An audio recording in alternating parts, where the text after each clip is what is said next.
This story takes place March 31st, 1980 in New York City when I was working with Bill Evans' trio with Mark Johnson. We were scheduled to perform at the Newport Jazz Festival that year, and George Wein was using Carnegie Hall as one of the venues. And this particular night was billed as Mel Torme Presents. And besides the trio, George Shearing was on the bill, and Carmen McRae, and a few others. So we do our sound check, 6 o'clock. Pretty simple, pretty straightforward. Carnegie Hall, such a great hall. And we break for dinner. Mark and I decide to stay nearby, Midtown Manhattan there, or, up by Carnegie Hall. Bill decides to go home. Fort Lee, New Jersey is just across the George Washington Bridge, so a doable trip under normal circumstances. Mark and I are backstage again by 7 o'clock. I think we went over to the stage deli. Helen Keene's backstage. Mel Torme's backstage. George Wein's reps backstage. I'm not sure if George was there himself. And by 7:15, people are starting to go mosey over to Helen and say, any idea when Bill's going to get here? And Helen saying, don't worry, he'll be here. And of course, he was always on time, always made every gig, so we weren't concerned at all. 7:30, eyebrows are starting to rise, and by 7:40, people were panicking. Where's Bill Evans? Including us, because he never pulled a stunt like this, ever. Always on time, always took care of biz.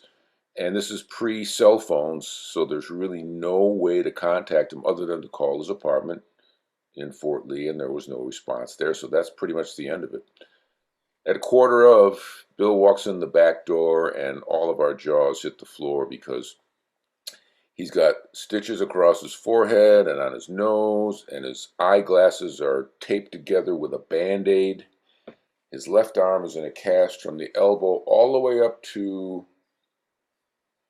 I guess it would have to be here so that the thumb was exposed, and the fingers. And he's got his arm in a sling.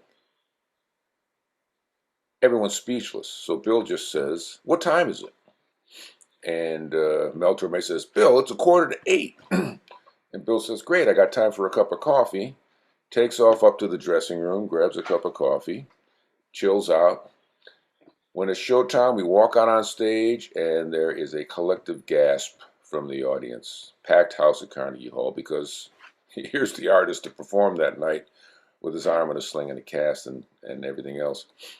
But when he gets over to the piano, he takes his arm out of the sling and just sets it on the keyboard in the lower register. And once he starts to play, it was as if nothing was a problem at all. He played beautifully, and he broke it up. The crowd went wild.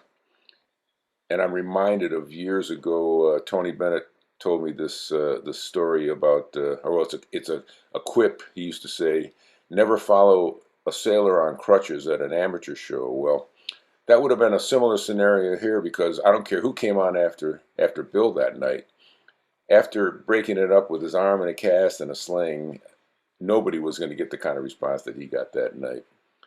Later on, I asked him what had gone on, and he said that as he was driving home on the West Side Highway, he hit one of their very famous potholes that sent him careening into the center median, crashed his car. All those injuries were sustained. Off to the emergency room.